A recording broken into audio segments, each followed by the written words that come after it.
ಭಾರತದ ರಾಜಕೀಯ ಇತಿಹಾಸದಲ್ಲಿ ಮೋದಿ ದಾಖಲೆ. ಅತಿ ಹೆಚ್ಚು ದಿನ ನಿರಂತರ ಆಡಳಿತ ನಡೆಸಿದ ಪ್ರಧಾನಿ ಮೋದಿ ಈ ಹೆಗ್ಗಳಿಕೆಗೆ ಪಾತ್ರರಾಗ್ತಾ ಇದ್ದಾರೆ. ನಮ್ಮ ಆಡಳಿತದಲ್ಲಿ ಮತ್ತೊಂದು ಇತಿಹಾಸವನ್ನ ನಿರ್ಮಿಸಿದ್ದಾರೆ ನರೇಂದ್ರ ಮೋದಿ.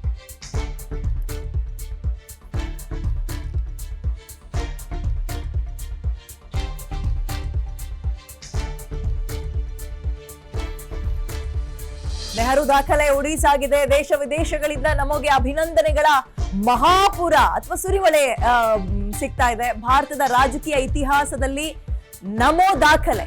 ಅತಿ ಹೆಚ್ಚು ದಿನ ನಿರಂತರ ಆಡಳಿತವನ್ನ ನಡೆಸಿದ ಹೆಗ್ಗಳಿಕೆಗೆ ಪ್ರಧಾನಿ ಮೋದಿ ಹೆಸರುವಾಸಿ ಆಗ್ತಾ ಇದ್ದಾರೆ. 3 ಸಲ ಜನಾದೇಶ, ಕದಲದ ಸಿಂಹಾಸನ. ಹೇಗಿತ್ತು 4398 ದಿನ, ಬರೋಬ್ಬರಿ 12 ವರ್ಷಗಳ ಪ್ರಧಾನಿ ನರೇಂದ್ರ ಮೋದಿ ಆಡಳಿತ ಹೇಗಿತ್ತು?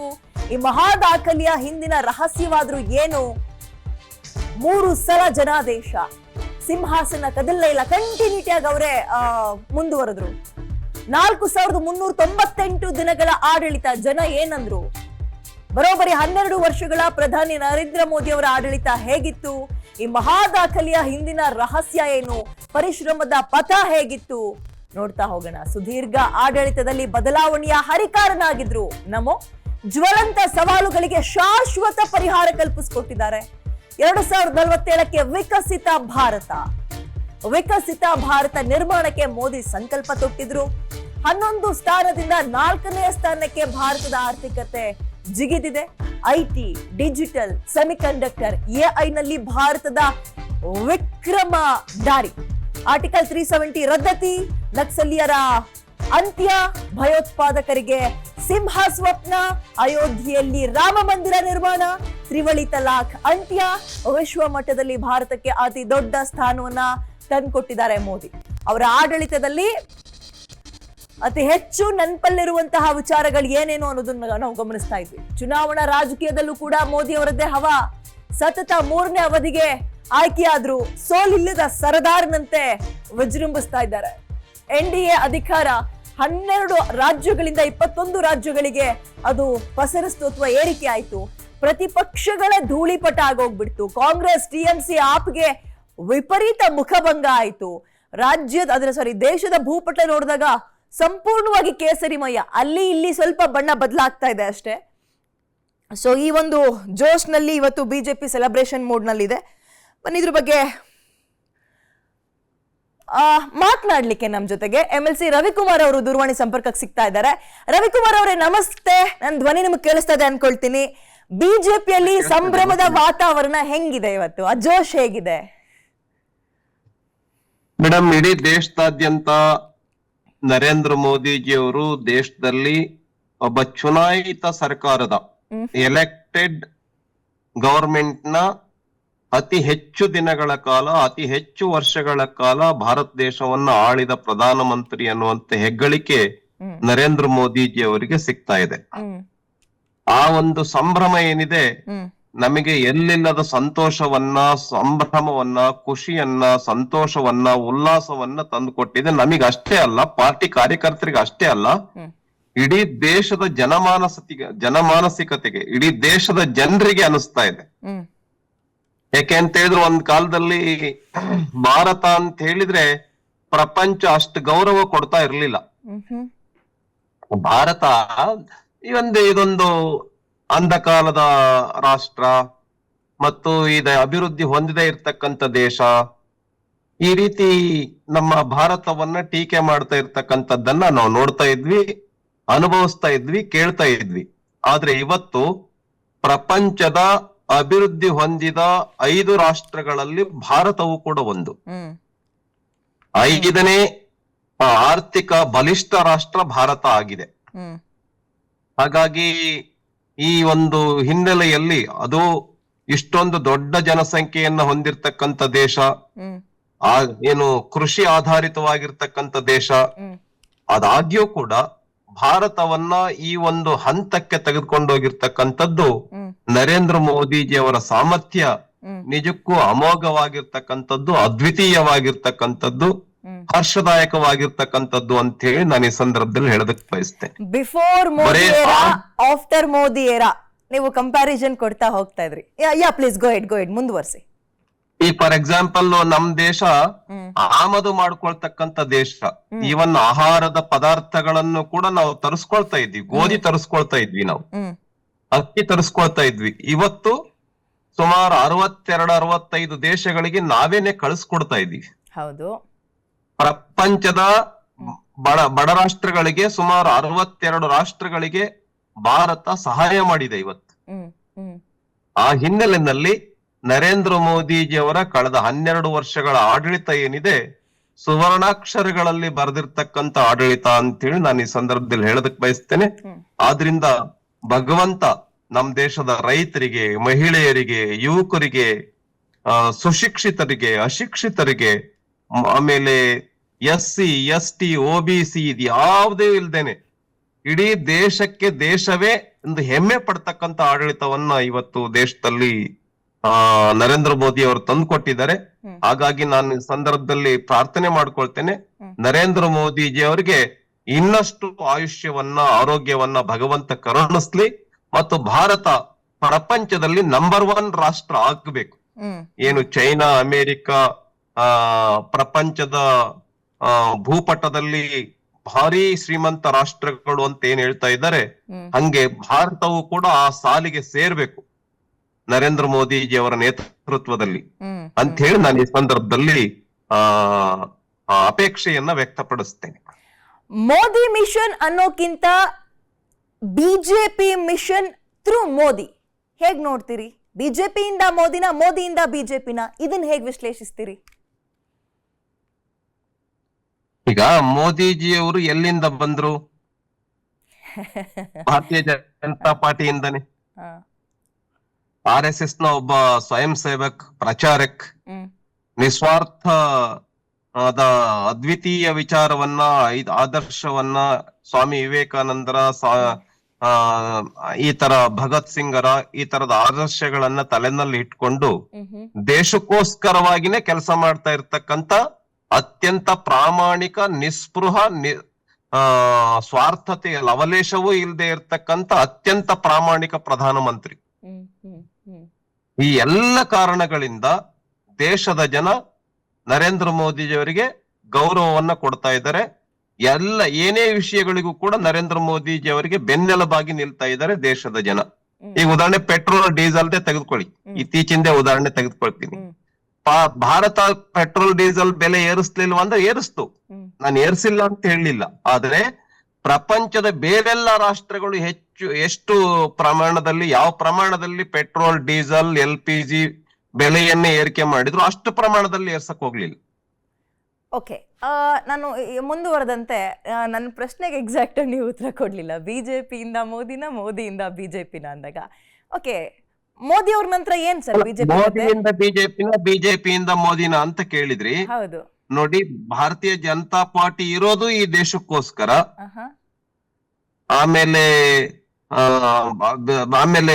ದೇಶದಲ್ಲಿ ಭಾರತೀಯ ಜನತಾ ಪಾರ್ಟಿ ಇದೆ. ಭಾರತದ ಉತ್ಥಾನಕ್ಕೋಸ್ಕರವಾಗಿ ಭಾರತೀಯ ಜನತಾ ಪಾರ್ಟಿ ಆ ರೀತಿಯ ನಿಸ್ಪೃಹ ಮನಸ್ಸಿನಿಂದ ತನ್ನ ಕೈಂಕರ್ಯವನ್ನ, ಕೆಲಸವನ್ನ ಮಾಡ್ತಾ ಇದೆ. ನರೇಂದ್ರ ಮೋದಿಜಿಯವರು ಅದರ ನೇತೃತ್ವವನ್ನ ವಹಿಸಿದ್ದಾರೆ. ಭಾರತೀಯ ಜನತಾ ಪಾರ್ಟಿಯ ನೇತೃತ್ವ ಹೌದು, ಜೊತೆನಲ್ಲಿ ಈ ದೇಶದ ನೇತೃತ್ವ. ನಿಮ್ಮಲ್ಲಿ ಒಂದು ಅಲಿಖಿತ ನಿಯಮ ಇದೆ, ಆಫ್ಟರ್ 75 ಅಥವಾ 75 ವರ್ಷ ಆದ ನಂತರ ಅವ್ರನ್ನ ಗೌರವಯುತವಾಗಿ ಮನೆ ಕಳಿಸ್ಕೊಡ್ತೀರಿ, ರೆಸ್ಟ್ ಮಾಡಿ ಅಂತೀರಿ. ಮೋದಿ ವಿಚಾರದಲ್ಲೂ ಹಂಗಾಗತ್ತಾ? ಅಲ್ಲ, ಇದು ಎಲ್ಲಿದೆ ಸ್ಟೇಟ್ಮೆಂಟ್? ಯಾರು ಹೇಳಿದ್ರು? ಇದನ್ನ ಉದಾಹರಣೆಗೆ ಹೇಳ್ತೀನಿ. ಇತ್ತೀಚೆಗೆ ನಮ್ಮ ರಾಷ್ಟ್ರೀಯ ಸ್ವಯಂ ಸೇವಕ ಸಂಘದ ಪೂಜನೀಯ ಸರಸಂಘ ಚಾಲಕರು ಸ್ಟೇಟ್ಮೆಂಟ್ ಅನ್ನ ಕೊಟ್ರು. ಅವರು ಆರೋಗ್ಯವಾಗಿದ್ರೆ, ಅವರು ಸಮರ್ಥವಾಗಿದ್ರೆ 75 ವರ್ಷಕ್ಕೆ ರಿಟೈರ್ಡ್ ಆಗ್ಬೇಕಾಗಿಲ್ಲ ಅಂತ ನಮ್ಮ ಸರಸಂಘ ಚಾಲಕರೇ ಹೇಳಿದ್ರು. ಮತ್ತು 75 ವರ್ಷ ಆದ ತಕ್ಷಣ, 77 ವರ್ಷ ಆದ ತಕ್ಷಣ ರಿಟೈರ್ಡ್ ಆಗ್ಬೇಕು ಅಂತ ಎಲ್ಲೂ ಹೇಳಿಲ್ಲ. ಈ ರೀತಿ ಮಾಧ್ಯಮದಲ್ಲಿ ಸಾಕಷ್ಟು ಚರ್ಚೆ ಆಯ್ತು. ಆದ್ರೆ ನರೇಂದ್ರ ಮೋದಿಜಿಯವರು ಇನ್ನೂ 10 ವರ್ಷಗಳ ಕಾಲ ಪ್ರಧಾನಮಂತ್ರಿ ಆಗಿರ್ಬೇಕು. ಯಾಕೆ ಅಂತ ಹೇಳಿದ್ರೆ ಆ ರೀತಿಯ ಒಂದು ಬೆಂಬಲ ಈ ದೇಶದಲ್ಲಿದೆ, ಅವರಿಗೆ ಆ ಸಾಮರ್ಥ್ಯ ಇದೆ, ಆ ಒಂದು ಜನ ಬೆಂಬಲ ಈ ದೇಶದಲ್ಲಿ ನರೇಂದ್ರ ಮೋದಿಜಿ ಅವರಿಗಿದೆ. ಆ ಹಿನ್ನೆಲೆಯಲ್ಲಿ ನಾನು ಅಪೇಕ್ಷೆಯನ್ನ ವ್ಯಕ್ತಪಡಿಸ್ತೇನೆ. ನರೇಂದ್ರ ಮೋದಿಜಿಯವರು 20 ವರ್ಷಗಳ ಕಾಲ 25 ವರ್ಷಗಳ ಕಾಲ ಈ ದೇಶದ ಪ್ರಧಾನಮಂತ್ರಿ ಆಗಿರ್ಬೇಕು ಅವರು. ಓಕೆ, ದೇಶದ ಜನಕ್ ಮಾತ್ರ ಅಲ್ಲ, ಬಿಜೆಪಿಯಲ್ಲಿರೋರ್ಗೂ ಒಂದು ಪ್ರಶ್ನೆ ಮತ್ತು ಕುತೂಹಲ, ಮೋದಿ ಅವರಾದ್ಮೇಲೆ ಯಾರು, ಹೂ ಇಸ್ ನೆಕ್ಸ್ಟ್ ಅಂತ. ಅದಕ್ಕೆ ಕಾಲ ನಿರ್ಣಯ ಮಾಡುತ್ತೆ. ಇನ್ನು ಆ ಪ್ರಶ್ನೆನೇ ಬಂದಿಲ್ಲ. ನರೇಂದ್ರ ಮೋದಿ ಅವರು ಸಮರ್ಥವಾಗಿ ಆಡಳಿತವನ್ನ ನಡೆಸ್ತಾ ಇದ್ದಾರೆ, ನೇತೃತ್ವವನ್ನು ವಹಿಸಿದ್ದಾರೆ. ಆ ಪ್ರಶ್ನೆ ಬಂದಿಲ್ಲ. ಆ ಪ್ರಶ್ನೆ ಬಂದಾಗ ಪಾರ್ಟಿ ಅವತ್ತಿನ ಕಾಲಮಾನ ಪರಿಸ್ಥಿತಿಗಳು ನಿರ್ಣಯವನ್ನ ಮಾಡ್ತೇವೆ. ಆ ಒಂದು ಸಮಯ ಆ ಒಂದು ಸಮಯ ಈಗ ಸೂಕ್ತ ಅಲ್ಲ ಅಂತ ಅನ್ಸುತ್ತೆ. Fine, okay. ಈಗ ಬೆಳಗಿನಿಂದಲೂ ಇವತ್ತಿನವರ ಸಾಧನೆಯ ದಿನ ಇಟ್ಕೊಂಡು ಚರ್ಚೆ ಮಾಡ್ತಾ ಇರೋದು ನೆಹರು ಮತ್ತು ಮೋದಿ ಅವ್ರನ್ನ ಕಂಪೇರ್ ಮಾಡಿದಾಗ ಬಹುಶಃ ನನ್ಗನ್ಸಿದ್ದು ಈ ರೀತಿಯ ಕಂಪ್ಯಾರಿಸನ್ ಇದೊಂಥರ ಇಮ್ಮೆಚ್ಯೂರ್ ಅಂತ ಅನ್ನಿಸ್ತು. ನೀವೇನ್ ಹೇಳ್ತೀರಿ? ಅವ್ರ ಕಾಲಘಟ್ಟದಲ್ಲಿ ಹೇಗಿತ್ತು, ಈ ಕಾಲಘಟ್ಟದಲ್ಲಿ ಆಗಿರೋ ಬದಲಾವಣೆ? ನನಗೆ ಕಂಪೇರ್ ಮಾಡೋದಕ್ಕೆ ಖುಷಿ ಆಗತ್ತೆ. ಯಾಕೆ ಅಂತಂದ್ರೆ ಅವತ್ತು ಒಂದು ಲೈಟ್ ಕಂಬಲ್ಲಿ ಎಲೆಕ್ಷನ್ ನಿಲ್ಸಿದ್ರು ಕೂಡ ಕಾಂಗ್ರೆಸ್ಗೆ ವೋಟ್ ಹಾಕುವಂತ ಪರಿಸ್ಥಿತಿ. ಮಾತಾಡ್ಲಿಬೇಕಾಗಿಲ್ಲ. ಒಂದು ಲೈಟ್ ಕಂಬನ ಕಾಂಗ್ರೆಸ್ ಪಾರ್ಟಿಯಿಂದ ಎಲೆಕ್ಷನ್ ನಿಲ್ಲಿಸ್ಬಿಟ್ರೆ ಕಾಂಗ್ರೆಸ್ಗೆ ವೋಟ್ ಆಗ್ತಾ ಇದ್ದಿದ್ದು, ಬೇರೆ ಪಾರ್ಟಿನೇ ಗೊತ್ತಿರ್ಲಿಲ್ಲ. ಅಂತ ಪರಿಸ್ಥಿತಿನಲ್ಲಿ ನೆಹರು ಅವರು ಪ್ರಧಾನಮಂತ್ರಿ ಆದ್ರು.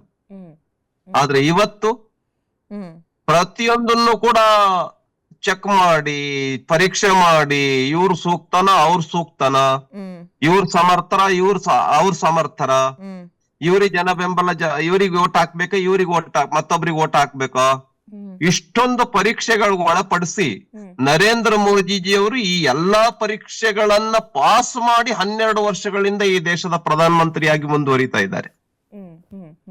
ಕರೆಕ್ಟ್.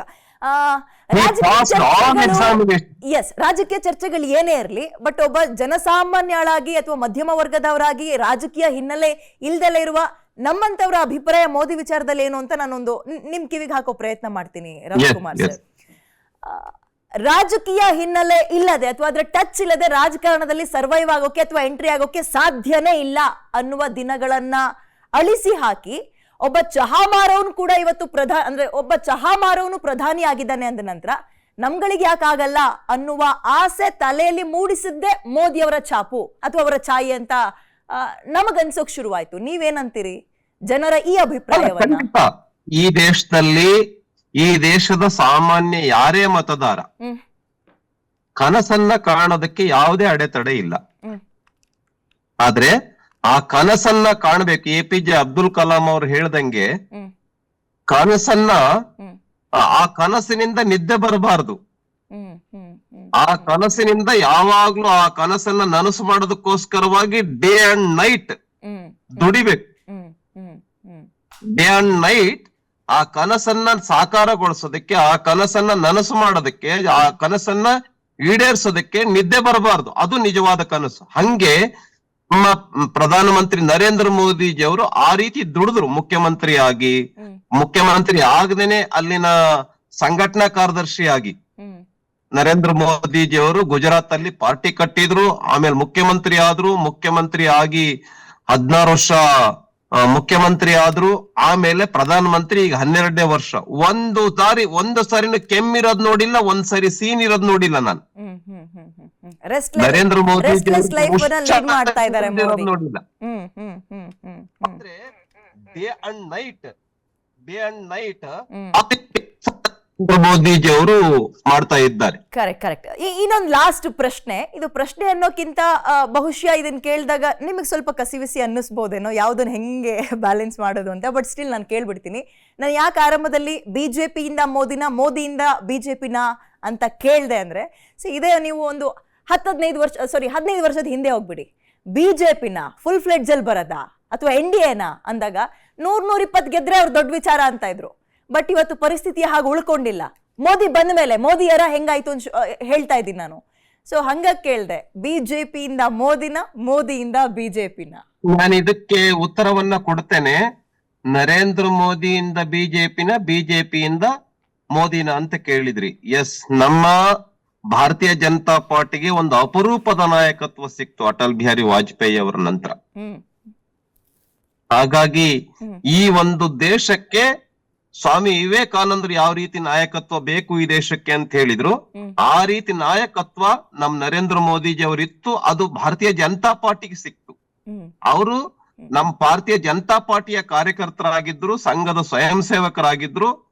ನಿಸ್ವಾರ್ಥ ದೇಶಕ್ಕೋಸ್ಕರವಾಗಿನೇ ದುಡಿಬೇಕು ಅಂತ ಹೇಳಿ ಆ ರೀತಿಯ ಒಂದು ಮನಸ್ಥಿತಿಯ ಕಾರ್ಯಕರ್ತರು ಬಿಜೆಪಿನಲ್ಲಿ ಇದ್ದಿದ್ರಿಂದ, ಮತ್ತು ಬಿಜೆಪಿಯಲ್ಲಿರ್ತಕ್ಕಂಥ ಕಾರ್ಯಕರ್ತರ ಪಡೆನೂ ಹಂಗೆ ಇದೆ. ಕಾರ್ಯಕರ್ತರ ಪಡೆನೂ ಕೂಡ ಇಡೀ ದೇಶದಾದ್ಯಂತ ಕನ್ಯಾಕುಮಾರಿಯಿಂದ ಕಾಶ್ಮೀರದವರೆಗೆ ಲಕ್ಷಾಂತರ ಜನ ಕಾರ್ಯಕರ್ತರು ಕೂಡ ಹಂಗೆ ಇದ್ದಾರೆ. ಹಾಗಾಗಿ ಇಬ್ರೂ ಸೇರ್ಕೊಂಡು ನರೇಂದ್ರ ಮೋದಿಜಿ ಅವರ ನಾಯಕತ್ವ, ಭಾರತೀಯ ಜನತಾ ಪಾರ್ಟಿಯ ಕಾರ್ಯಕರ್ತರ ಪಡೆ ಎರಡೂ ಸೇರ್ಬಿಟ್ಟು ದೇಶಕ್ಕೊಂದು ಒಳ್ಳೆಯ ಸೇವೆಯನ್ನ ಮಾಡ್ತಕ್ಕಂತ ಒಂದು ಅವಕಾಶ ಸಿಕ್ಕಿದೆ. ಹಾಗಾಗಿ ನರೇಂದ್ರ ಮೋದಿಜಿ ಅವರ ನಾಯಕತ್ವ ಇನ್ನೂ ಮುಂದುವರಿಬೇಕು. ಇನ್ನೂ 10 ವರ್ಷಗಳ ಕಾಲ ಪ್ರಧಾನಮಂತ್ರಿ ಆಗಿ ಅವ್ರು ಇರ್ಬೇಕು.